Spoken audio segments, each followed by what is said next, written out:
ሰላም ጤና ይስጥልኝ። እንዴት ናችሁ? እግዚአብሔር ይመስገን ደህና ነን። ደህና ናችሁ? አለሁ። ትንሽ አንቺ ወደ ካሜራው እንዲገቢልኝ ችግር የለውም። እሺ ማማ እንዴት ነሽ? ደህና ነኝ። ስምሽ ማን ነው? በእምነት በእምነት ማ? ደበበ። ኦ ስንት ዓመትሽ ነው? 8። ደህና ነሽ? እንዴት ነሽ? ደህና ነኝ። እግዚአብሔር የተመሰገነ ይሁን። እኔ ታውቂኛለሽ? ቢኒያም እባላለሁ። አላውቅም። ጎሽ። እሺ እንዴት ነሽ? ደህና ነኝ። አባትሽን አግኝተሻቸው ታውቂያለሽ? አላውቅም። ስለዚህ አሁን አባትሽን ማግኘት ትፈልጊያለሽ? ልታገኛቸው ትፈልጊያለሽ? ስምሽ በእምነት ደበበ ቀጥሎ ያለውን ስም ታውቂዋለሽ? ማን ነው? በእምነት ደበበ እስጢፋኖስ ባልቻ። እስከ አያቱ ድረስ ነው የምታውቀው። በእምነት ደበበ እስጢፋኖስ ባልቻ። እሺ እኚህ ናቸው አባትሽ ማለት ነው? በጣም ጥሩ። እህት ዓለም እንዴት ነሽ? በእውነት በነገርሽኝ ነገር በጣም ከልቤ አዝኛለሁ። በእውነት ረዥም ሰዓት በስልክ ተወያይተናል። እንደዚህ አይነት ነገሮች እንግዲህ ጊዜው ጽዋው የሞላ ይመስለኛል እና ስለሆነብሽ ነገር በቅድስት ቤተክርስቲያን ስም እንደው እንደ አንድ ተራ ምዕመን የከበረ ይቅርታ እጠይቃለሁ። ቤተክርስቲያን እንግዲህ በእንደነዚህ አይነት ሰዎች ትለካለች ብለን አናምንምና ምናልባት ዛሬ ምሽት 5 ሰዓት ላይ በኢትዮጵያ አቆጣጠር ተገናኝተን ያለውን ነገር ለመላው ኢትዮጵያውያንና ኤርትራውያን ደግሞ አንቺ የቅድስት ቤተክርስቲያን ልጅ ነሽ፣ ትጋትና ብርታትሽን ሁሉ ሼር አድርገሽኛልና ስላለፈብሽ ጊዜያት በእውነት ከልብ እንደ አንድ ኢትዮጵያዊ እንደ አንድ ዜጋ ከልብ አዝኛለሁና ስለዚህ ትክክለኛ ስምሽ ማን ነው የሚባለው? እስኪ ንገሪን። ሮማን።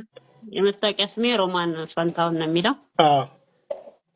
እሱም የሚያገኝ በቃል ኪዳን ፌስቡክ ስሜ ቃል ኪዳን ስለሆነ።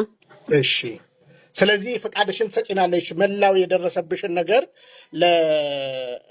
እውነትን እውነት በሉ። እንደዚህ አይነት ሰዎች በሴት ልጅ ህይወት ላይ ለሚቀልዱ መልስ ይሆን ዘንድ ለማቅረብ ፈቃደኛ ነሽ አይደለ? በትክክል ምንም ችግር የለውም።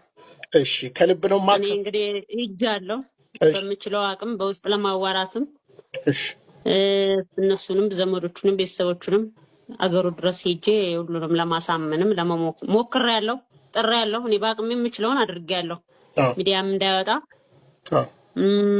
ብቻ እኔ የሚያስፈልገኝን ነገር በስነ ስርዓት እንዲያደርግ ቤተሰቦቹም ደግሞ ገበናውን እኔ እሱ ገበና ብዙም የሶሻል ሚዲያውም እንትን ስለሌለኝ ኢንፎርሜሽኑም ስለሌለኝ ብቻ ያደረኩትኝ እሱን ቤተሰብ ማናገር በቃ እስከ ጥግ ይጃለሁ። ለሁሉም ግን ጭራሽ እኔን ማሳደድ ነው የፈለጉት።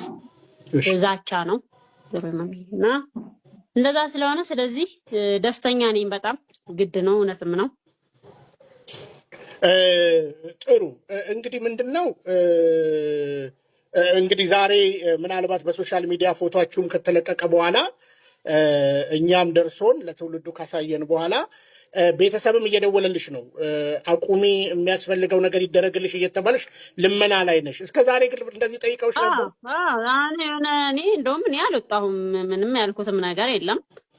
ግን ገና ያው እኔ ስለምታወቅ ስለሚያውቁ ገና ለገና ሜዳ ላይ ትወጣ ይሆናል እሷም በሚል እስከዛሬ ድረስ እኔ ስለመናቸው ኑሬ አሁን አባ ገብረ ኪዳን ሰይጣን ስለሚጠላው ጸሎት የተናገሩት ይሄን ቪዲዮ አዳምጡት። ሰይጣን የሚፈራው መዝሙር እንደ መዝሙር 67 የለም ብሏል ቅዱስ አትናቴዎስ ነው ያለው።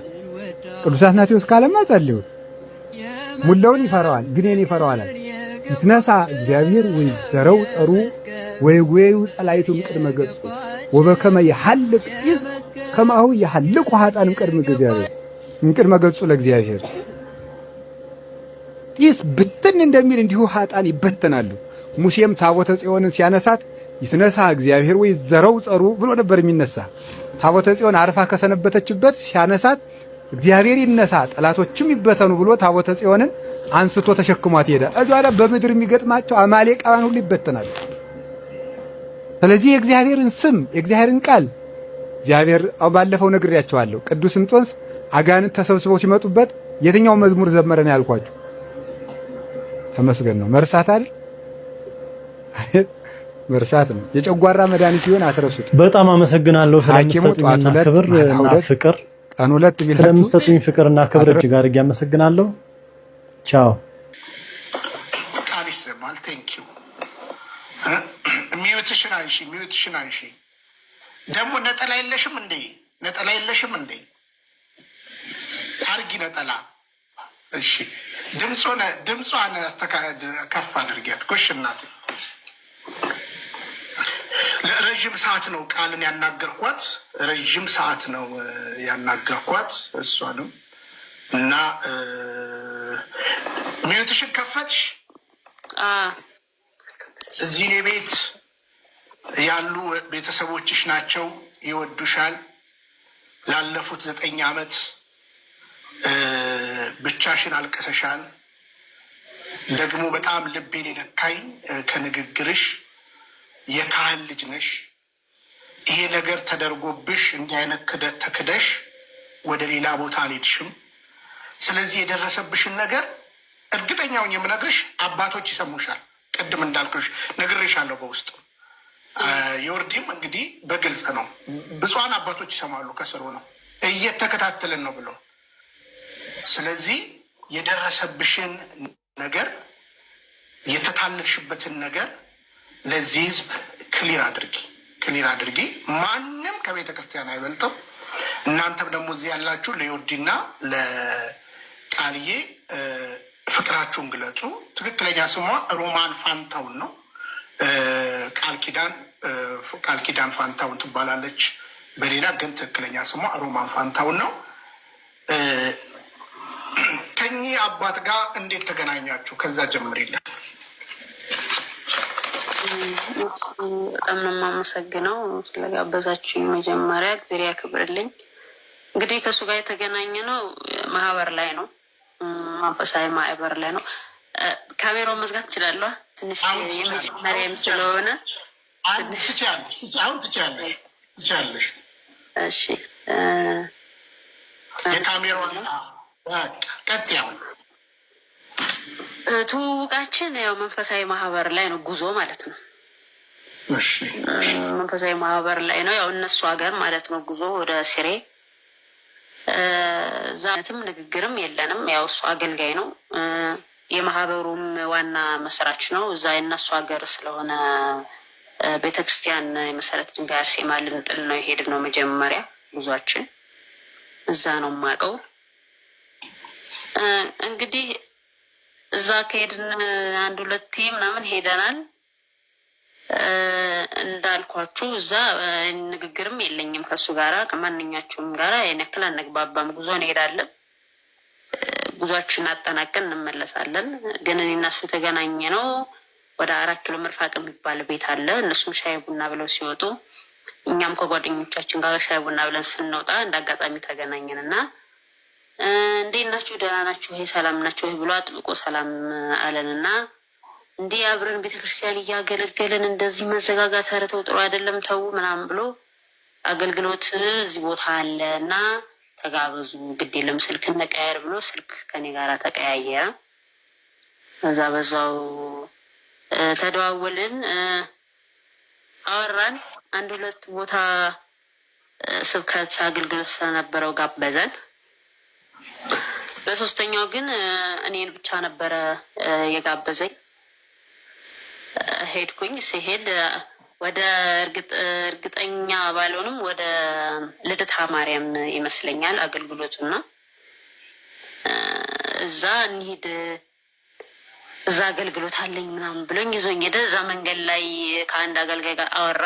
አንድ ዘማሪ አብሮ ያገለግላል እዚህ አንተ ጋር ምናምን፣ ያው እዚህ ስሙ መጥቀስ ጥሩ አይደለም ብዬ ነው አለው። እኔ ከሱ ጋር አላገለግልም፣ ተሐድሶ አይደል ወይ? እንዴት እኔ ከሱ ጋር ህብረት ኖሮኝ ላገለግል እችላለሁ ምናምን ብሎ በዛው ወደ ብስራተ ገብርኤል ሄድን።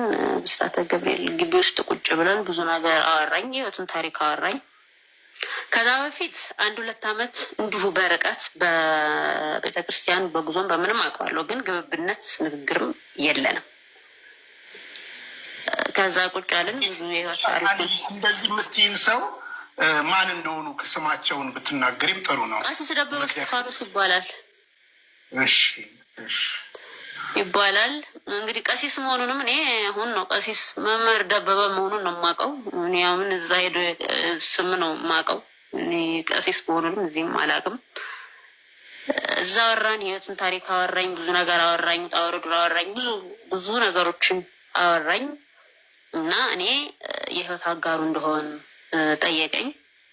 እኔ አንተ ባለትዳር እንደሆንክ ነው የማውቀው፣ የራስህ ህይወት እንዳለህ ነው የማውቀው። ብዙ ግብብነት ባይኖረኝም ግን እንደ አይነት ነገር ሰምቻለሁ። ስለዚህ እንዴት እንደዚህ ይሆናል ምናምን አልኩኝ። ስለ ባለቤቱ ነገረኝ። እኔ ለአገልግሎት ሌላ ሀገር ሄዳለሁ፣ እሷ በእኔ ላይ ዝሙት ስለምትፈጽም በዚህ ምክንያት እኔና እሷ ተለያይተናል። እሷ አሜሪካን ሀገር ነው በተኖረው፣ እኔ እዚህ ነው የምኖረው። ስለዚህ ተለያይተናል፣ ተፋተናል አለኝ። ልጅ እኔ አለኝ፣ እሷ ናት የምታሳድጋት፣ እዛ ነው የምንኖረው አለኝ። እና የኔ ልጅ መኖር አንቺን ምን ይጎዳሻል አለኝ።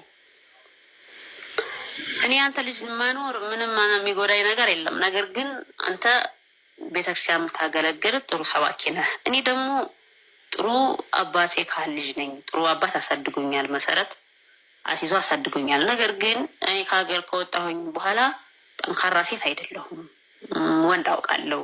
ስለዚህ ክብረ ነጻና ይዤ የምኖር ሴት አይደለሁም። ለአንተ ሚስት ሆናለሁ ብዬ ብቁ ነኝ ብዬ አላስብም። አንተ ሚስት ሊሆን አልችልም ብዬ መልስ ሰጠሁት። አይ ይሄ ንስሐችን ለንስሐ አባታችን ነው የምንነጋገረው፣ ለንስሐ አባታችን ነው። ሁሉም ሰው ኃጢአተኛ ነው። እኔ ከዚህ በኋላ ባለቤት የለኝም፣ ተለያይቻለሁ። ስለዚህ አንቺ እኔም ያለፍኩትንም ህይወት ያለሁበትንም ነገር ነግሬዋለሁ። ዱባይ ይኖር ነበር፣ 3 ዓመት ቆይቻለሁ ዱባይ ላይ። ተመልሼ ማንም ሰው ጋር አልተዋወቅኩም፣ እሱን ነው ያወቅኩት እና ነገርኩት። በቃ ስለዚህ ከዚህ በኋላ አንቺ እኔ ያለሁሽ፣ እኔም እንዳንቺ። ስለዚህ እርስ በርሳችን መደጋገፍ አለብን። እንግዲህ ከዚህ አገልግሎት የቀረ ነው እግዚአብሔር እኔና አንቺ እንድንገናኝ ፈቅዶ ነው። ስለዚህ እኔና አንቺን እናወራ ጊዜ ስለሰጠን ነው እንጂ አገልግሎት ነበረ። ይሄ ነገር እንደዚህ የሆነው እኔና አንቺ እንድናወራ እንድንግባባ እግዚአብሔር መንገዱን ስላመቻቸ ነው ምናምን ብሎ መጽሐፍ ቅዱስ ጥቅስ እየጠቀሰ ብዙ ነገር አሳመነኝ። እኔም አመንኩት ማለት ነው። እኔ እንደውም በቃ እንደዛ ሲለኝ እንዴ እኔ እኮ ይሄ ነገር ለእኔ አይገባኝም፣ እኔ ዱርዬ ሴት ነኝ፣ እንዴት እግዚአብሔር ብዬ ራሴን ዝቅ አድርጌ ለእሱ ሚስት መሆን አልችልም፣ እኔ ብቁ አይደለሁም ብዬ ማስብ ሴት ነኝ የዛን ሰዓት ማለት ነው። እንግዲህ በዛው ቀጠለ። አወራን፣ ተነጋገርን፣ ተማመንን። እኔም አመንኩትኝ እንደዛ ሲለኝ ወጣን። ያው እንደዋወላለን። እኔ በዛ ሰዓት ብቻዬን ነበር የምኖረው፣ ተከራይቼ ብቻዬን ነው የምኖረው። አንዳንዴ ወደ እኔ ቤት ይመጣል። ሲመጣ ግን አንድ ጓደኛ አለችኝ። እሷ ሲመጣ እና ይላት ነበር። እሷ ትመጣለች እኔ ጋር። ለምን እሱ ወጣት ነው፣ እኔ ብቻዬን ነው የምኖረው፣ ጥሩ አይደለም፣ ላሰናክል እችላለሁ በሚል ስለሱ ስለማስብ ማለት ነው። ራሴ ንጹህ ነኝ እያልኩ ሳይሆን ግን በቃ ይሄ ሰው የቤተክርስቲያን ሰው አገልጋይ ነው፣ እኔ ማሰናከል አልፈልግም እሱን። ስለዚህ ጥሩ አይደለም የሚል ነገር ስለማስብ እሷ ትመጣ ነበረ።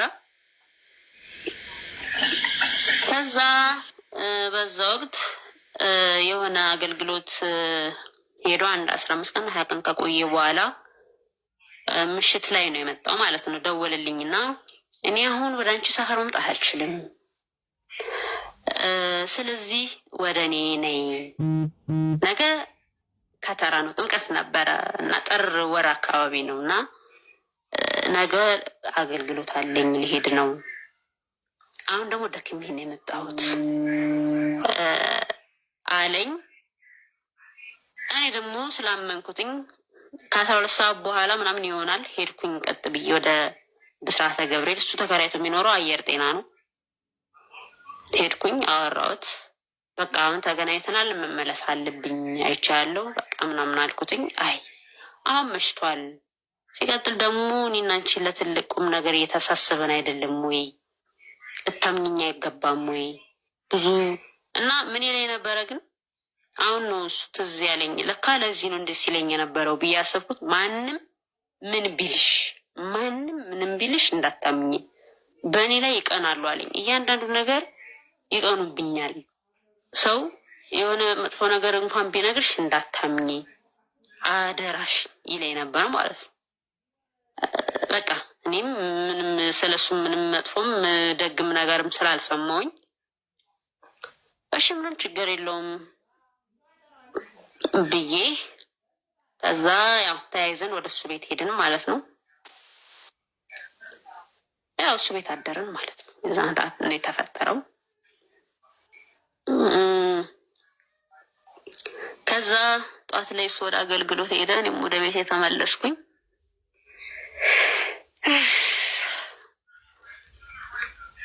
ይህ ከተፈጠረ ከ3 ቀን ከ4 ቀን በኋላ ነው እኔ ስለሱ ማንነት ያወቅኩትኝ።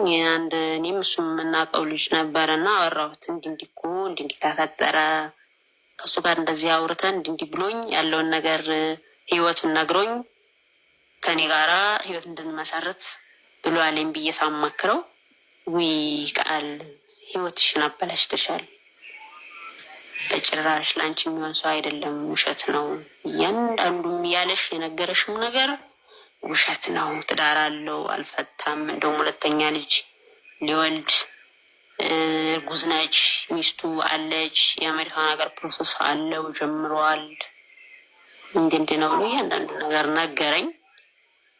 እዛ እኔ የሚያደረግኩት ምንድን ነው፣ ደውዬ እኔ ከአንተ ምንድን ነው የምማረው? ምን ልማር ነው?